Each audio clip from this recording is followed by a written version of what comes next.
Assalamualaikum, salam sejahtera. Kita berjumpa sekali lagi dalam program Dialog TVS. Hari ini kita bersiaran mingguan setiap hari Khamis pukul 8.45 malam.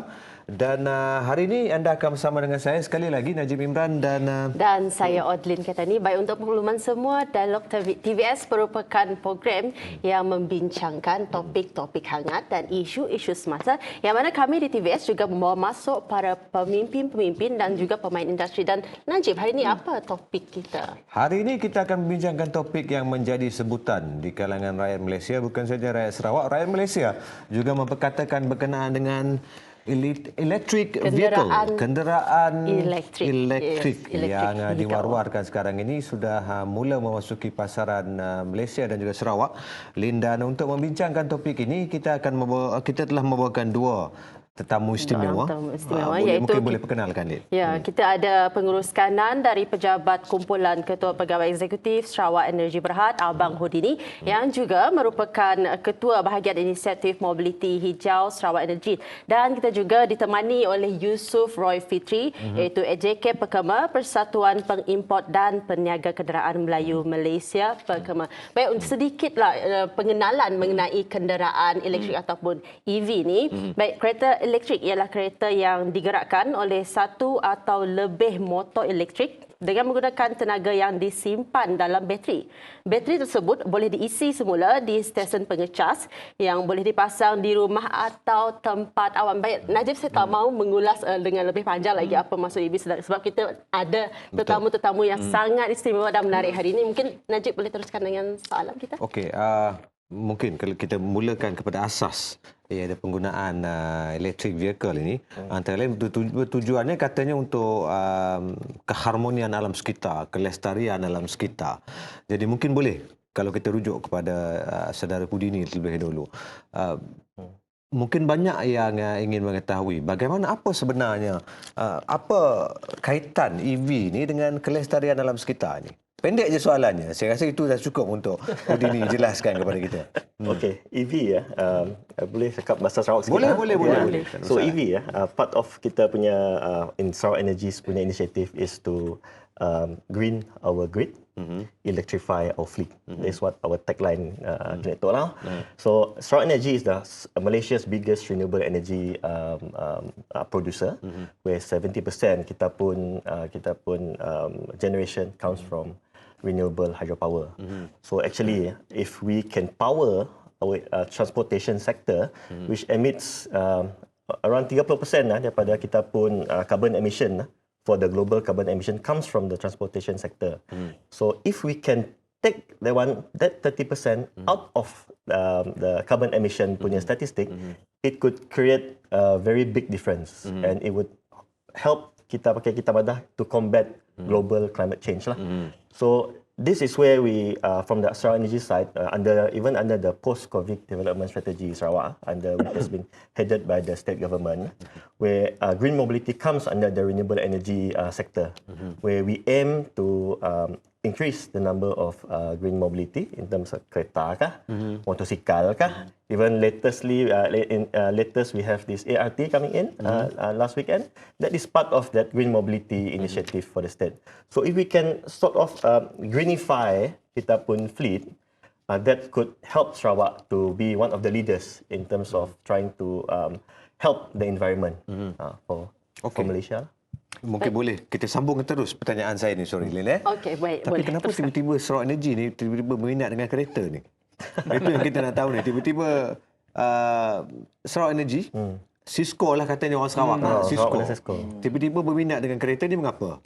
Okay, actually bukan kami mau jual kereta. So people, siapa yang jual kereta is actually who we have here lah, from the Pekema or from the car manufacturers. For Sarawak Energy, kita pun strategi is basically to help to encourage kita pun orang Sarawak how to change from ICE cars, internal combustion engine cars, to electric vehicles through infrastructure. So part of our management plan is to ensure that all the big cities, even the towns, even the kampungs, are all planted with electric chargers pengecas, stesen pengecas kereta.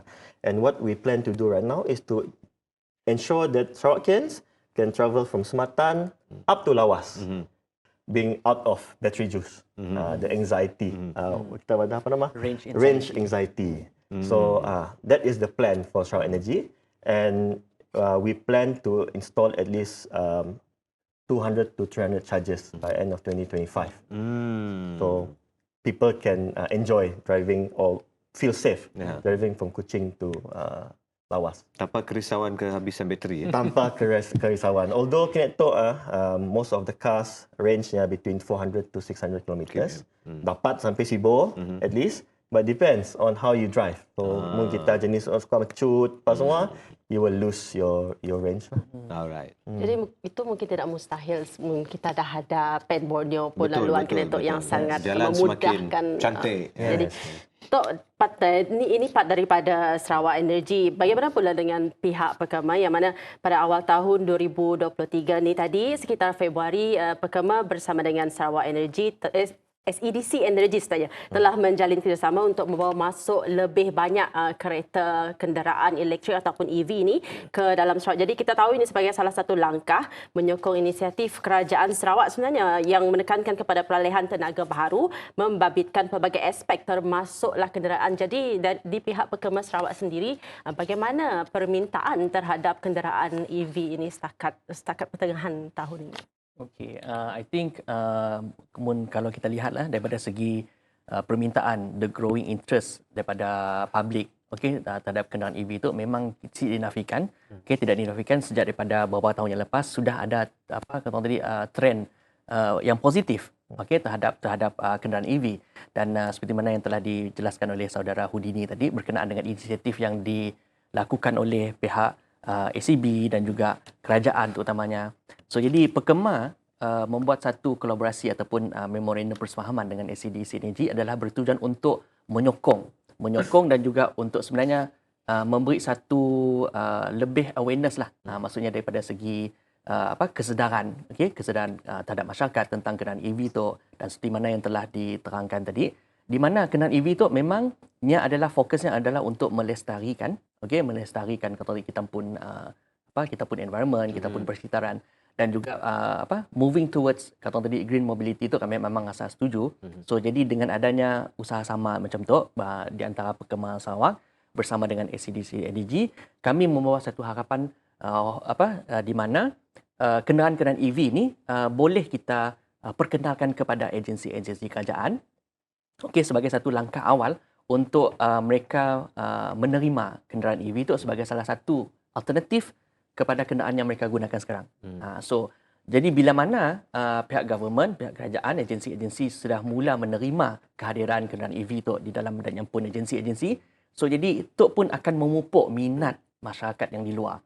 Jadi mungkin daripada segi confident, daripada segi keyakinan, orang ramai terhadap kenderaan EV itu, so ini akan slowly meningkatlah. Jadi di situlah yang sebenarnya yang fokus dan juga dengan di sebalik usaha kerjasama tu adalah untuk meningkatkan kesedaran dan juga untuk memberi satu pengetahuan yang lebih luas tentang kenderaan EV itu dan bagaimana impak positifnya kepada ekonomi. Itu tadi kita melihat kesannya mungkin ataupun peranan Pekema untuk mengembangkan idea ini, penggunaan kereta EV ini kepada para pengguna. Tapi yang kita nak tahu juga, Pekema ini mempunyai ahli-ahlinya tersendiri. Betul. Soalannya, apakah ahli-ahli Pekema ini telah bersedia ke arah itu? Okey, untuk sebagai pengetahuan, sebenarnya usaha untuk membuat kenderaan EV itu dah digerakkan oleh ahli-ahli Pekema sejak daripada tahun 2018, 2019 lagi. Bukan perkara baru lah. Bukan perkara yang baru. So jadi pada waktu ketika adalah di mana ahli-ahli Pekema mula mengimport dan membawa masuk kenderaan-kenderaan EV, tapi of course pada waktu adalah kenderaan-kenderaan yang lebih mewah lah, lebih premium seperti Tesla dan sebagainya. So jadi salah satunya adalah untuk kita menawarkan satu kepelbagaian kepada apa yang ditawarkan sekarang. So di mana yang dijelaskan oleh saudara Houdini tadi, iaitu kenderaan berasaskan ICE, internal combustion, itu memang adalah menjadi makanan ruji lah ahli Pekema sebelum ini, di mana membawa masuk kenderaan-kenderaan seperti yang berasaskan enjin petrol dan juga diesel. So jadi bila mana kita start, ahli-ahli Pekema memainkan peranan yang proaktif, membawa masuk kenderaan-kenderaan seperti macam Tesla dan sebagainya sejak daripada beberapa tahun yang lepas. So daripada sialah mulanya kesedaran masyarakat untuk melihat kenderaan EV itu sebagai satu alternatif. Di mana ia pun adalah merupakan satu teknologi yang sangat advance tanpa menggunakan enjin, hanya menggunakan motor. Dan juga pada masa yang sama, ia pun boleh mengekalkan dan juga melestarikan alam sekitar. So bagi kami ketelaluan untuk mengatakan bahawa atas sebab usaha yang dijalankan oleh pihak pekemar sebelum untuk so biarlah kita melihat kini tu sekarang ini kita melihat beberapa syarikat-syarikat yang mula menunjukkan minat untuk set up yang pun sales operation seperti Tesla yang kita dapat maklumat bahawa ini dan juga syarikat-syarikat yang lain yang sudah mula ingin nak membawa masuk kenderaan-kenderaan EV dan ini adalah salah satu perkara yang sangat positif sebabnya merancakkan lagi ekonomi negara dan juga negeri dan pada masa sama pekemar pun masih berada pada placement ataupun pada peringkat di mana kita pun menjadi salah seorang daripada pemain industri yang penting lah untuk memastikan bahawa kenderaan tu akan diteruskan kenderaan EV tu. So actually, if I can add, Pekemar tu actually they play a role for the early adopter. Siapa sidak-sidak yang meli awal. Because without Pekemar who started back in 2019, you won't see Tesla in Malaysia. You won't see all the other brands yang embark this EV cars in Malaysia. So Pekemar played a very, very good role in introducing electric vehicles to Malaysia as a whole. They started early, basically. Betul. Started early. So jadi bagi kami menjawab soalan Tuan Najib tadi, adakah ahli-ahli pekemar tu ada mempunyai apa-apa? Sebab tu memang adalah satu, it's actually complementing of what that has been going on, maksudnya inisiatif-inisiatif yang diadakan seperti SEB dan sebagainya. So ini kita complement dan juga especially apa yang diasaskan ataupun yang diilhamkan oleh Premier Sarawak kita, iaitu nya nak go towards a green technology, green environment dan sebagainya. So jadi pekemar dalam satu struktur yang menyokong usaha tu. Jadi kita pun sedarlah memikirkan bahawa akan ada rasa macam tergugatkah ataupun kita rasa macam kena dan sebagainya. No, we are looking at a more positive direction. Maksudnya kita complement kan whatever yang SEB pola untuk menyediakan pusat pengecasan dan sebagainya. So pekemar pun ingin ke hadapan. So dengan kami orang pun ada juga menawarkan macam pusat pengecasan di showroom dan juga kami orang pun memainkan peranan dari segi menyediakan perkhidmatan selepas jualan untuk pelanggan-pelanggan yang dah memiliki kereta EV. Macam inilah. Pemilikan kenderaan EV ni sebenarnya mungkin orang mendapatkan mindset teknologi canggih apa semua dan mungkin harga menjadi salah satu daripada mereka punya kerisauan. Jadi Encik Abang Houdini mungkin boleh kongsikan apa yang membezakan kita, what does it bring advantages kepada Sarawakian untuk memiliki kenderaan EV ni? Actually, first thing is what the main question is, berapa harga minyak? Betul. Minyak So we call for EVs the minyak is electrons lah, electric yang kita charge into the car. Betul. So basically this Sarawak is very buntung lah, where we have 70% renewable energy. Betul. And we have the cheapest unsubsidized electric tariff in the whole of Southeast Asia. So we don't need to compare with Singapore because Singapore is so expensive. But we just compare to West Malaysia, we are all paying in ringgit. So as in terms of average, papa kita ngecas di rumah, for example, kita ngecas di rumah, an average Sarawakian you pay around 28 sen per kilowatt hour if you want to charge your car. But in West Malaysia, it's around almost 40 sen. But if you have EVs at home, your charging trends will be higher, where you will most likely reach the maximum cap. So for Sarawakians, we pay 31 sen if you charge at home as a maximum cap. But in West Malaysia, you pay almost 57 sen, which is almost double. But even at almost double, 57 sen, West Malaysian, if you charge in KL or whatsoever, you compare to around 95, harga minyak kita will still be 1/3 or maybe just below half compared to if you fill in a car which is sama level lah. But if you charge in Sarawak, you pay only 1/4 of the price of fuel. And now the cars for EV cars right now is in terms of range, you can see most of the models between 400 to 600 kilometers. Yes. Dulu zaman 2019 dulu Nissan Leaf nak dibeli oleh SCB dulu Betul. 120 kilometer ya. 2016. 2016 120 kilometer. So now you see the batteries are getting more advanced and I think by 2025 you'll see, I'm confident to say you'll see a car which can reach 1,000 kilometers easily in China. Okey. Baik, selepas ini kita terpaksa berehat sebentar, Lin. Selepas ini kita akan bertanyakan kepada pekemar pula. Berapa harga satu EV ni pekemar? Itu akan kita dapatkan perbincangan ataupun kita akan dapatkan jawapan daripada pekemar sendiri selepas ini, selepas kita berehat dan kita kembali lagi bersama dengan Dialog TVS.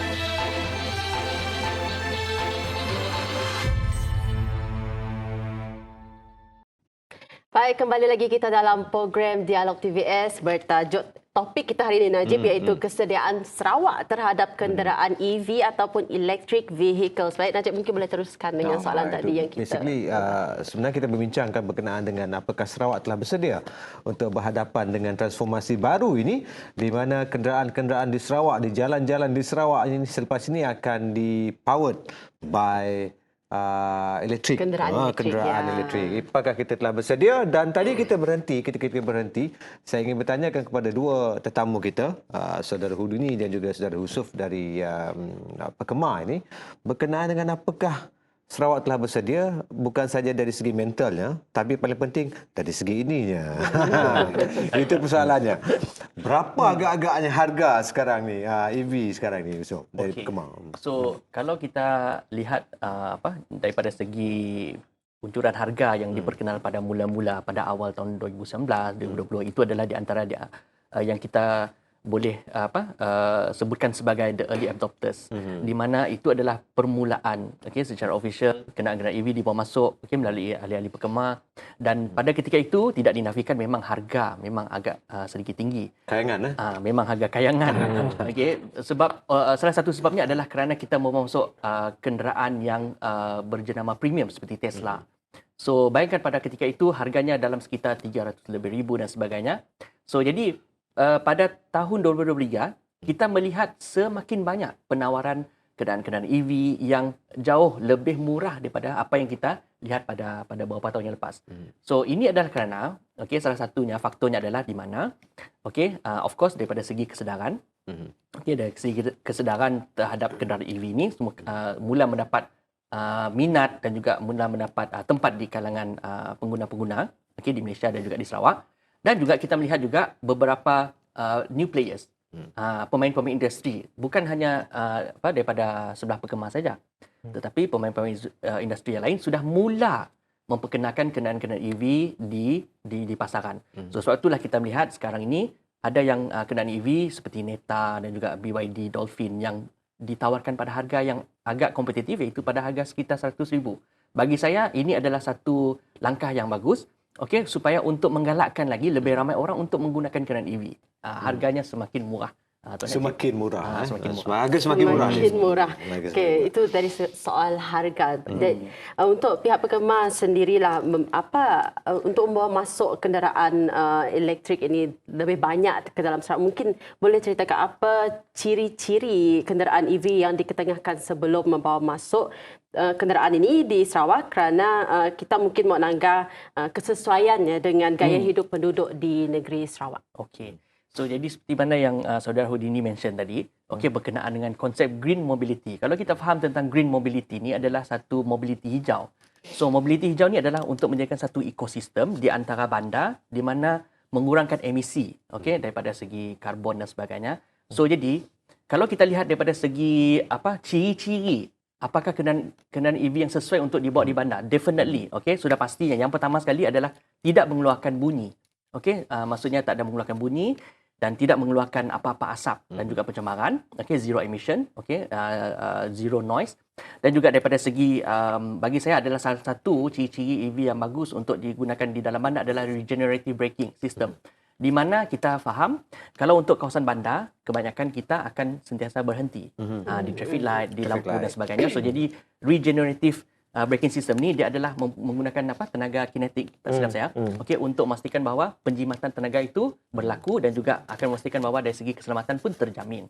Okey, selain daripada itu, of course, kita pun boleh melihat daripada segi saiz kenderaan EV itu haruslah dalam keadaan saiz yang compact, yang kecil, yang bagi saya adalah saiz yang senang kita nak parking. Senang nak parking, senang nak cari tempat untuk letak kenderaan dan sebagainya. Dan itulah di antara ciri-ciri. Dan lagi satu, kalau sekiranya sistem grid jajaran pengangkutan sudah semakin advance, sudah semakin maju untuk kawasan-kawasan bandar, kenderaan EV itu juga boleh dilengkapkan dengan sistem V2G ataupun Vehicle to Grid System, di mana ia akan ada satu sistem yang lebih automatik, untuk memastikan bahawa daripada segi perjalanan, daripada segi sistem keselamatan dan sebagainya yang di-link bersama dengan kenderaan EV, seperti mana yang kita lihat di negara-negara maju seperti Norway dan sebagainya, yang sudah ada. So, jadi ini juga boleh dijadikan sebagai future upgrade. Future upgrade kepada kenderaan EV. So, secara kesimpulannya, kenderaan EV kalau untuk kegunaan bandar, kalau Cik Odlin tanya, adalah mestilah yang kecil, simple dan of course harga yang mampu milik, supaya lebih ramai orang mampu untuk memilikinya. So, itulah dia. Okey, harga sudah kita lihat.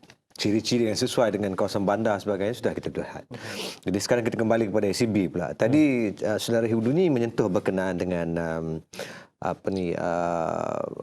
keinginan ACB untuk memastikan sepanjang perjalanan kita itu ada tempat charge-nya. Jadi mungkin perancangan itu secara lebih detail. Bila, di mana, adakah telah dikenal pasti tempat-tempat itu, Saudara Hudi? Ya, kita dah bermula pada tahun 2019 lalu, where we put in 6 chargers in Kuching, free of charge. Sampai Kenetok, free of charge. Masih free of charge. Free of charge. Sarawak tu untung. Di semenanjung Malaysia, Kenetok semua dah harga tinggi. Melimpah-limpah elektrik kita. 2-3 kali ganda daripada EV charge at home. But di Sarawak tu, we are still at the early stage. So we still offer it at free of charge. But we start back in 2019, we installed 6 public chargers around Kuching, mostly dekat waterfront areas. But now we are looking to install at least 100 by the end of next year. So Kenetok di Sarawak, we have around 35 public chargers. Not only in Kuching, kita dah ada di Sibo. 100-nya seluruh Sarawak? Seluruh Sarawak. By end of next year. We already have in Mindulu. We already have in Miri.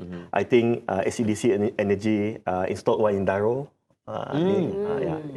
And I think we are by end of this year we'll see one in Sematan, we'll see one in Sri Aman, we'll see one in Serian. We're looking some at Niah as well.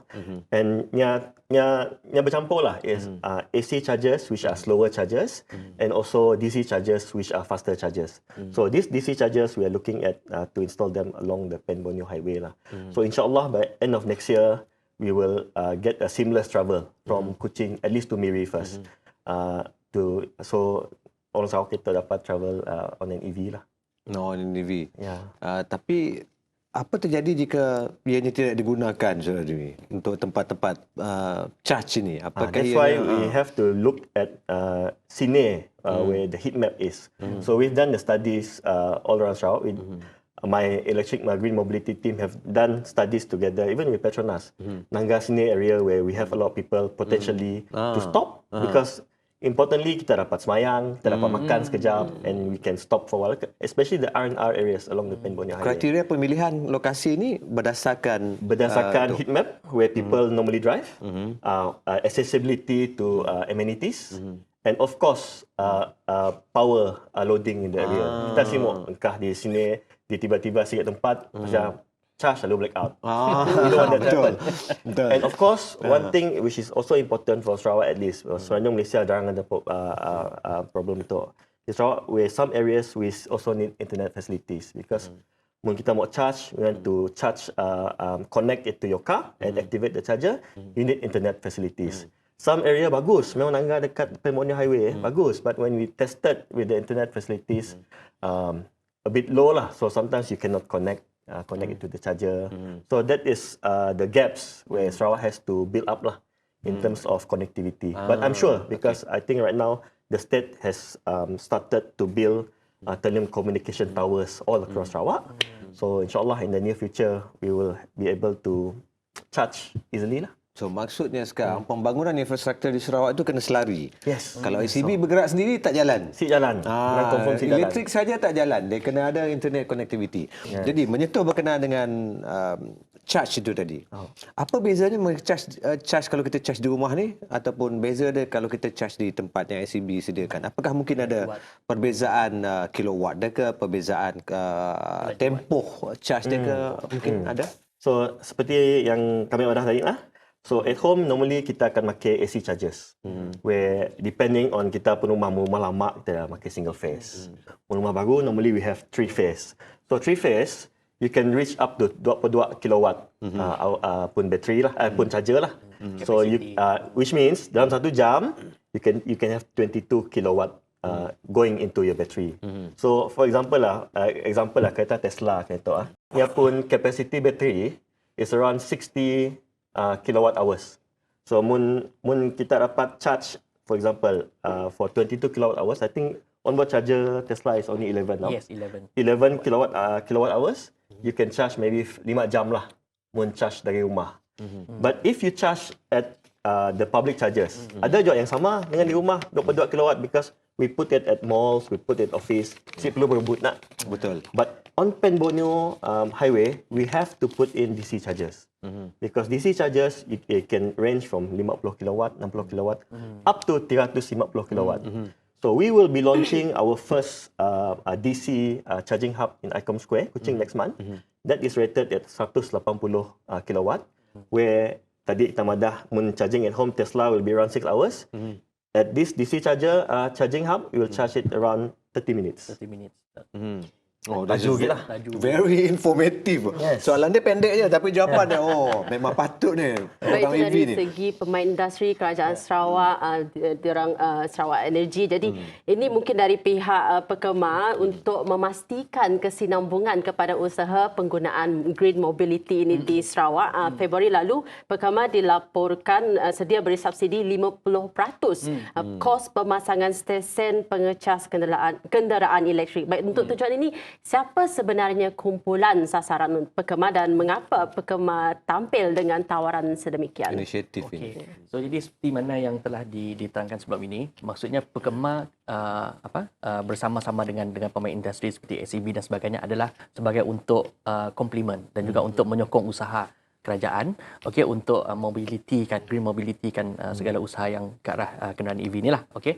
So jadi bila mana Pekema memberi satu cadangan untuk memberi 50% atau 50% subsidi, okey, kepada untuk bagi mana-mana ahli-ahli Pekema yang nak memasang sistem pengecasan pantas di showroom-showroom mereka. Ini adalah sebenarnya untuk memastikan bahawa setiap showroom-showroom kenderaan yang dimiliki oleh ahli Pekema di seluruh Malaysia, okey, mempunyai kemudahan untuk mengecas sedemikian. So ini adalah salah satu usaha yang mana kami lihat untuk mempercepatkan proses, okay, accelerating the adoption process untuk orang ramai mempunyai satu keyakinan di mana-mana saja. Walaupun mungkin tadi saudara Houdini mengatakan bahawa di sepanjang lebuh raya Pen Borneo, insya-Allah lepas ini akan adanya pemasangan DC fast charging. Tetapi kami sebagai pemain industri, sebagai Pekema, okey, pun juga ingin menyediakan kemudahan yang sama kepada orang ramai supaya di mana-mana mereka berada, especially terutamanya di kawasan-kawasan bandar yang mempunyai pusat pameran kenderaan, showroom-showroom kereta ahli Pekema, mempunyai sistem pengecasan ini di showroom ini akan memberi kemudahan lah, okey, kemudahan. Dan itu adalah satu. Yang keduanya, okey, bila kita bercakap tentang sistem pengecasan ini, Pekema juga dengan kerjasama dengan pihak-pihak seperti macam workshop. Okey, baru-baru ini kita telah bersama-sama melancarkan satu workshop, the first EV workshop di Sarawak, okey, ECW Garage yang terletak di Jalan Kering di area BCCK, di mana mereka ini adalah merupakan spesialis untuk menyelenggara kenderaan EV. Dan di workshop itu juga mempunyai sistem pengecasan. Jadi sekiranya pelanggan yang ingin nak datang membuat penyelenggaraan kenderaan EV dan sebagainya, so kita dah cover dah, maksudnya daripada segi bab pembeliannya, okey, bab daripada segi after sales service-nya, dan juga kita menyediakan satu workshop yang ada di Sarawak especially, dan ini insya-Allah akan dikembangkan lagi supaya perkhidmatan selepas jualan ini boleh bersambung sehinggalah habis waktu warantinya. Jadi ini adalah something yang sesuatu yang kita looking forward to lah. So jadi bagi menjawab soalan Cik Odin tadi adalah sasarannya adalah of course subsidi ini ditujukan kepada ahli-ahli pekemar di mana ia dia dibuat dilaksanakan adalah untuk memberi kemudahan kepada orang ramai dengan adanya sistem pengecasan. Itu kepada ahli-ahlinya. Mungkin boleh Cik Yusof kongsikan kepada kita apakah ada inisiatif-inisiatif daripada pihak government pula, daripada pihak kerajaan untuk membantu pekemar secara langsung ini supaya memastikan ahli-ahli pekemar dan pekemar sendiri tidak terbeban dengan pengenalan kenderaan-kenderaan ini seolah-olah rasa terpaksa. Tak mampu ni tapi kena juga, tak mampu ni tak kena juga. Jadi mungkin inisiatif-inisiatif daripada pihak kerajaan pula bagaimana kepada ahli-ahli pekemar?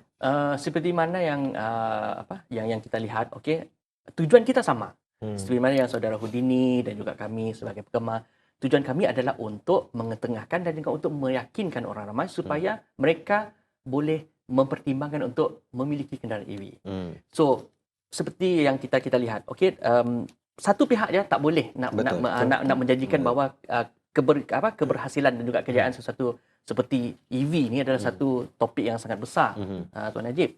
So jadi apa yang pekemar harapkan daripada pihak government, pihak kerajaan adalah seperti macam contohnya kalau sekiranya pihak kerajaan boleh melanjutkan lagi, contohnya daripada segi pengecualian cukai, cukai import, duty excise dan juga cukai jualan, sales tax, road tax juga dikecualikan. Jadi ini sebenarnya memangkinkan lagi ataupun untuk memastikan bahawa adoption of keyakinan orang ramai untuk menggunakan EV ini semakin meningkat.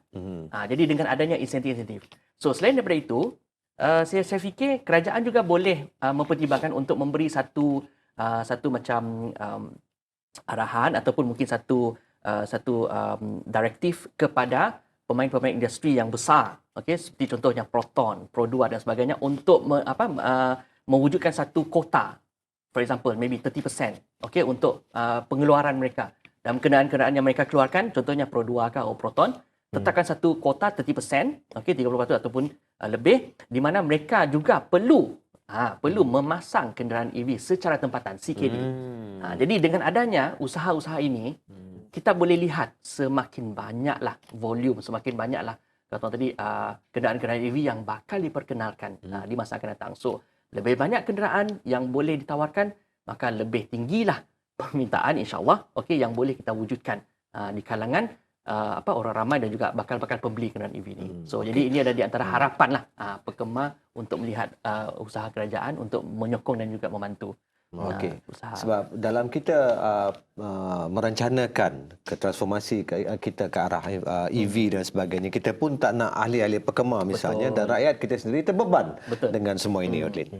Baik, kita akan teruskan lagi selepas ni dengan beberapa soalan yang menyusul selepas ni. Baik, kita di dalam TVS kita berehat seketika, kembali selepas ini.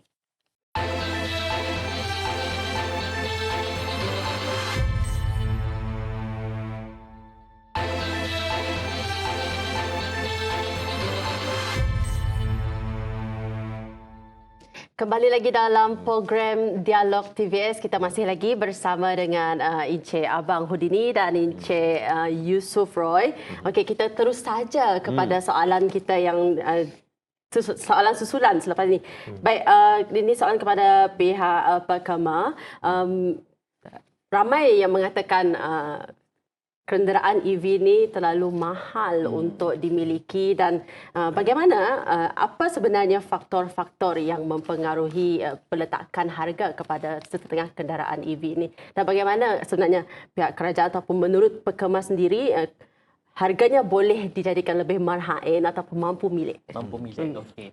So jadi kalau kita lihat negara-negara yang di luar seperti contohnya China dan Norway, mereka adalah di antara negara-negara yang terkehadapan dalam menyediakan ekosistem EV yang sangat baik sekali kepada rakyat-rakyat mereka.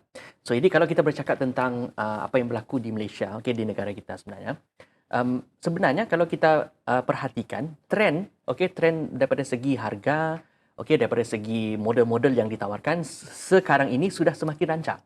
Tapi kalau bagi menjawab soalan kenapa harganya masih pada harga yang tidak betul-betul mampu milik adalah salah satu sebabnya adalah kita masih lagi belum mempunyai beberapa pengeluar kereta tempatan yang memasang kenderaan EV secara CKD secara tempatan. Jadi ini adalah sesuatu yang bagi saya adalah perkara yang perlu dilihatlah. Seperti mana yang telah saya sebutkan sebelum ini, di mana kalau sekiranya pihak kerajaan boleh mendatangkan satu inisiatif kepada pengeluar kereta tempatan ini dengan mengadakan at least 30%, 30% pengeluaran kenderaan mereka, dan 30% ini adalah khas untuk kenderaan EV, maka kita insya-Allah pasti akan melihat secara beransur-ansur kenderaan EV ini akan menjadi semakin mampu milik kerana hanya dipasang secara tempatan. Pemasangan tempatan. So jadi ini semestinya akan membantu untuk menurunkan lagi harga EV pada harga yang lebih kompetitif. Okey. Baik, mungkin saya sambung Ulin kepada saudara Houdini.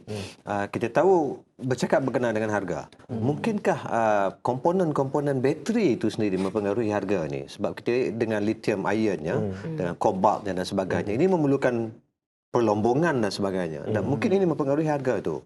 Pembuatan bateri itu sendiri, saudara Houdini. Yes, the price of the electric vehicle-nya sendiri, I think almost 50 to 60% it lies in the battery cost. 60%? Almost 60% lies in the battery cost because dia ada engine. I mean, it's basically kereta waktu kita main kecil, kereta Tamiya with the battery, with the motor. Betul. So that battery cost is quite high as of this moment. But with scale, meaning dengan the volume, lebih banyak volume, and with improvement of technology, the price of battery will be more compact, and the price of battery will be lower. So even right now last time in 10 years ago or 20 years ago, motorcycle ada lead acid battery, lithium ion. But now, as of last week, you see people like BYD, the top battery manufacturers of the world, BYD and CATL, are looking into sodium ion. Sodium ion daripada garam laut. So garam abundance, perlu pelombongan. So that could potentially bring down the price of batteries in the future. Sama kalau kita handphone dolok mahal lah. Handphone zaman bapak kita masuk hutan satu. Itu handphone dah kecil dah. Betul.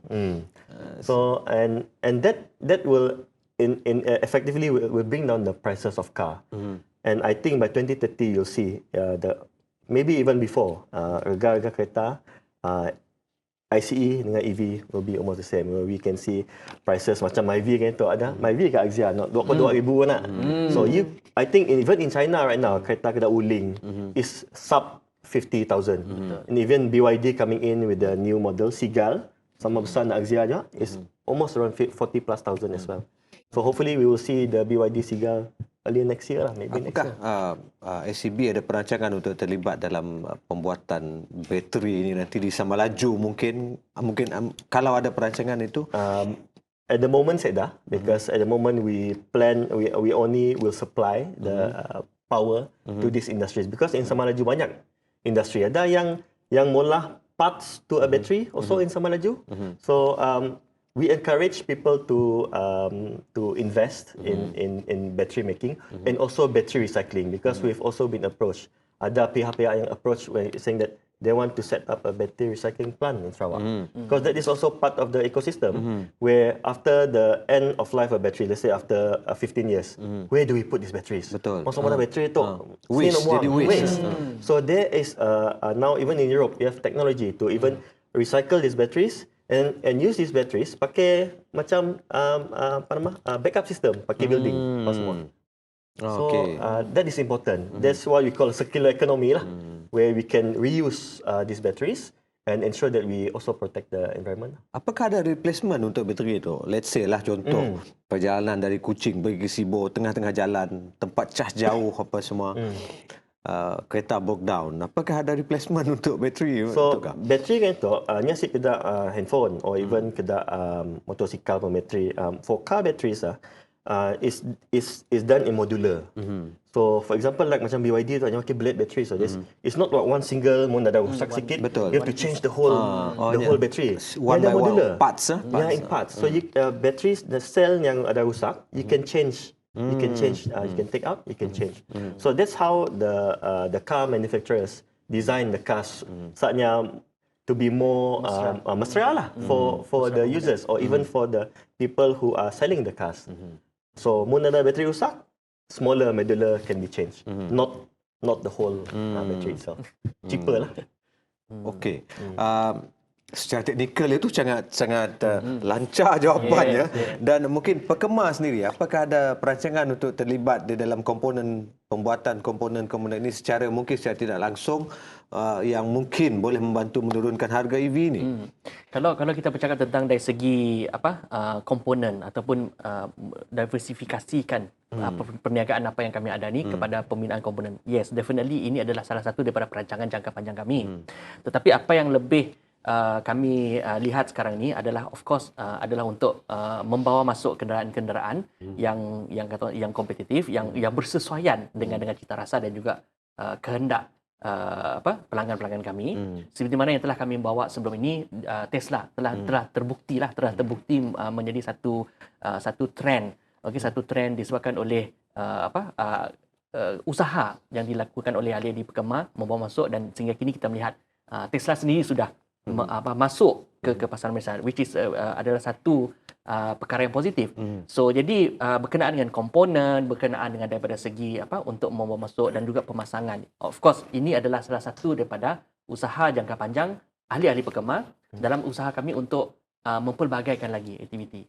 Definitely kita pun tak boleh tak boleh tidak untuk menafikan bahawa di masa akan datang, di masa akan datang, dalam masa beberapa tahun yang akan datang ni, seperti mana yang di-mention oleh Saudara Hudi ni, slowly, kenderaan-kenderaan biasa ni, yang petrol, yang diesel ini semakin akan berkurangan. Kerana, kebanyakan negara sekarang ini sudah mula beralih, kepada teknologi yang hijau, yang maksudnya sifar pencemaran. So, jadi kalau kita Perkemar tidak melihat ini sebagai satu peluang, untuk diversify kepada komponen, kepada contohnya mungkin kita pun juga boleh menawarkan daripada segi usaha kami untuk menawarkan kepakaran technician untuk membuat ataupun membaik pulih servis kenderaan EV. Itu soalan yang mungkin nak ditanya. Betul. Saya baru saja berbincang dengan Najib tadi untuk tanya pasal pusat servis sebenarnya. Ya, saya difahamkan sekarang kita hanya ada satu jadi kucing. In future di masa depan nanti kita berancang untuk memperluaskan penggunaan kenderaan EV, dan jadi mungkin pihak SEV dengan Perkemar mungkin akan bekerjasama dalam masa nanti untuk mewujudkan lebih banyak pusat servis. Saya jawab. So jadi untuk Perkemar pada tahun 2022 tak silap saya, kita telah menjalankan satu kerjasama usaha-sama dengan pihak MARI. Untuk membangunkan technical team untuk menguruskan kenderaan EV ni. So jadi ini sudah pun berlaku, alhamdulillah, pada tahun yang lepas. So jadi dengan usaha sama ini kita ingin melihat di antara ahli-ahli Perkemar dan juga di antara MARI ini adalah merupakan salah satu agensi di bawah MITI. Dan dengan adanya kerjasama dan juga usaha sama ini, kita boleh menjadikan kenderaan EV ini in terms of supporting dan juga providing technical service people, a team of technical service people untuk kiranya macam control dan juga repair kenderaan EV ni. So jadi macam yang Cik Ojli mention sebentar tadi, satu-satunya kenderaan pusat servis EV di Sarawak ini, saya yakin dan pasti selepas ini akan ada lagi pusat-pusat servis yang sebegini.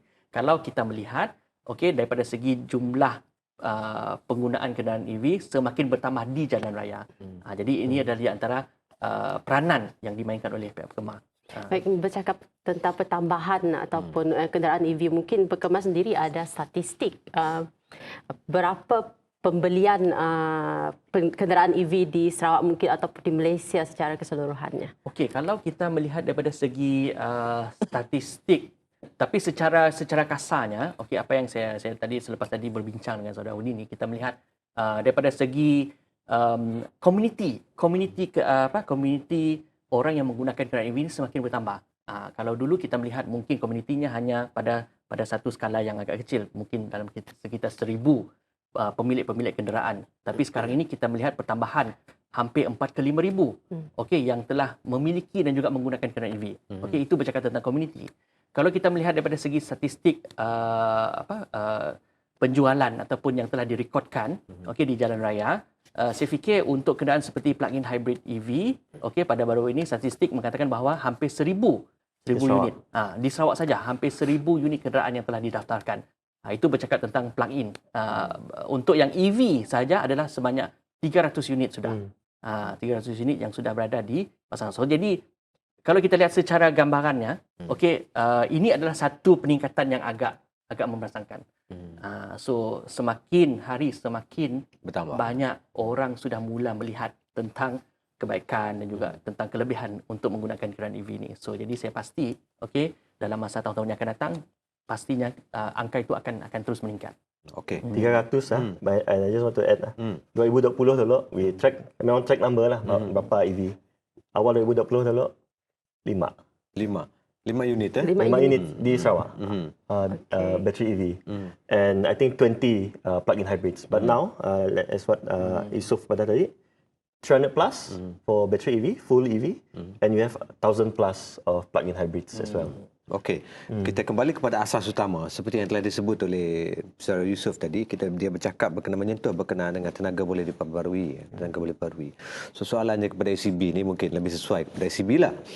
Apakah betul-betul penggunaan kenderaan EV ni sesuatu yang betul-betul lestari untuk alam sekitar ni?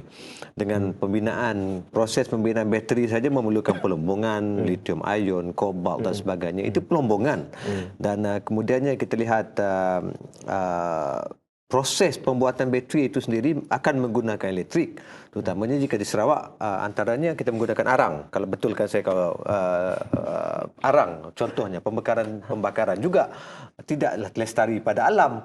Jadi daripada pihak CB ni, macam mana menjawab persepsi ni? Okey, saya ingin betulkan fakta. Actually di Malaysia, di semenanjung Malaysia banyak penggunaan arang batu. We use a lot of coal in West Malaysia. I think more than 60%. Tapi di Sarawak 70% hydro. Arang maybe less than 15% je kita pakai arang. And our coal is locally sourced coal. Macam ni Balingan, di sini kita ada mine coal lah. Di sini kita ada power plant lah. It's not like in West Malaysia where you have to import coal from Australia, you import from Indonesia. That's where and then for Sarawak Energy itself, YB Premier Ramadan, our last coal plant in Balingan is the last coal plant to be built in Sarawak. There won't be any more coal, and it's going to be a dying breed. And by 2040s, we won't. I mean 2026, we're going or 2027 we'll be decommissioning our coal plant di Sejingkat ya, kat Mortabas ya. But in 2040 we will have no more coal plants in Sarawak. So we will have a mixture of renewable energy from hydro, we have a mixture from solar. Because we have a lot of water bodies, kita banyak area air di hydro plant kita. So we're going to put in floating solar there, and we also have local gas. But gas is less emission compared to coal lah. And like I said earlier, battery technology advancement. Technology advancement. Last time pakai lead acid, now we have lithium ion. Now and then going towards sodium ion. You will have much more environmentally friendly batteries, which is going to be used in electric cars. So I'm not saying that other types of cars, for example like fuel cell EVs yang pakai hydrogen, dia pun bagus because category you look into in the category hydrogen cars is also EV cars. They also run on motors. Only the source is from hydrogen and they use fuel cell and run the motors. Tok yang pakai bateri, they run the motors. So it's basically, I think there'll always be a mixture between battery EVs in the future. What I foresee, battery EVs, hydrogen cars, and even you will still have orang pakai kereta biasalah, because sometimes orang suka pakai kereta sport, brum. Betul. Aja. EV sunyi bah. No sound, No sound. Zero noise. Baik, itu tadi pasal kereta kenderaan EV. Adakah di pihak Sarawak Energy adakah kita hanya akan berhenti ataupun limitkan ataupun kita hadkan kepada kenderaan kereta sahaja ataupun apa lagi perancangan di masa depan? Why do we stop at cars kan? Yes. So actually we don't stop at cars. I think the plan for the Sarawak government is to also introduce two-wheelers, kenderaan dua roda, motosikal. Because in China you see almost all the motorcycles semua pakai EV kan tu.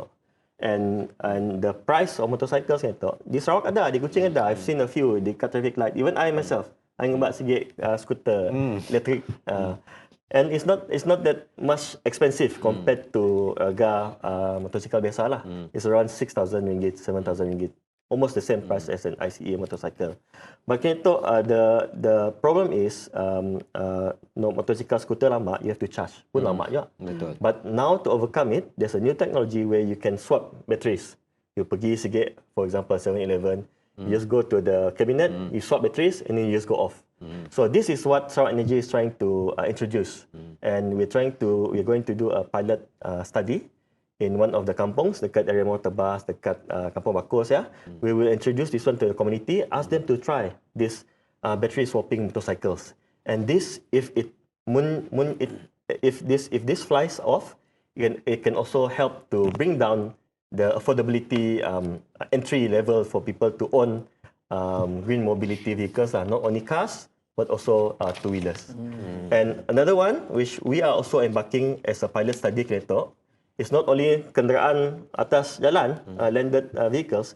We're trying to change penambang di Sungai Sarawak melimpas daripada waterfront ke Kampung Boyan semua. Penambang makin elektrik ke? Penambang elektrik. So kami orang we've also spoken to some of the part tambangs. Some of them have agreed to change their diesel operated motors to electric, to see how much it can save them in terms of operation cost lah. Betul. Okey. Baik, saya kira Odlin, itu sahaja masa yang kita ada setakat ini. Kita harapkan pencerahan tadi daripada dua tetamu kita yang cukup knowledgeable dalam bidang EV ini menjawab sedikit persoalan daripada penonton-penonton berkenaan dengan bersediakah Sarawak dengan penggunaan ataupun pengenalan kenderaan EV di Sarawak nanti, dan kita ingin mengucapkan terima kasih Lin. Baik, ucapkan terima kasih kepada sekali lagi kepada pengurus kanan dari Pejabat Kumpulan Ketua Pegawai Eksekutif Sarawak Energy Berhad Encik Abang Houdini, dan juga Yusuf Roy Fitri, iaitu JK Persatuan Pengimport dan Peniaga Kenderaan Melayu Malaysia. Gemar. Jadi saya kira itu saja masa yang kita ada. Kita harap berjumpa lagi. Kita harapkan kita akan berjumpa lagi minggu depan insya-Allah. Dan saya Danjib Mimran Dan saya Odlin Katani. Kami mengundur diri untuk hari ini. Assalamualaikum, salam hormat dan salam segulai Sejalai.